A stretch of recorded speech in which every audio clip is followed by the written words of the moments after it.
मोठ्या प्रमाणात पाऊस पडतो, यामुळे नद्यांच्या पाण्याची पातळी वाढलेली आहे। आपण हे दृश्य आहे ते पाहू शकतो। ही महाडमधली दृश्य आहेत। या ठिकाणी असणाऱ्या सावित्री नदीचं पाणी जे आहे हे अशा पद्धतीने वाढलेलं आहे।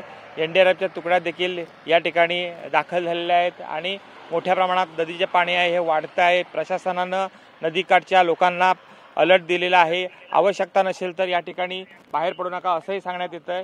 मात्र हे दृश्य आपण पाहू शकतोय की इथं असणारी सगळी भात शेती आहे ही देखील पाण्यात गेलेली आहे। मुंबई गोवा महामार्गाच्या लगतपर्यंत हे असं आपल्याला नदीचं रौद्र रूप आणि तिथलं पाणी जे आहे हे आपल्याला पाहायला मिळतंय। ही सगळी शेती पाण्याखाली गेली, त्यामुळे हा सगळा परिसर जो आहे हा नदीच्या पाण्याखाली गेलेला आपल्याला पाहायला मिळतोय। अशी जर परिस्थिती वाढत राहिली, पर्जन्यमान वाढत राहिलं तर मात्र या ठिकाणची परिस्थिती आणखीन धोकादायक बनू शकते।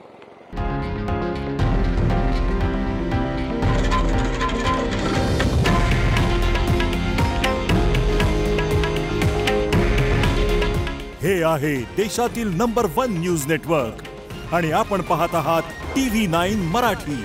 काळजी तुमची, हित महाराष्ट्राचं।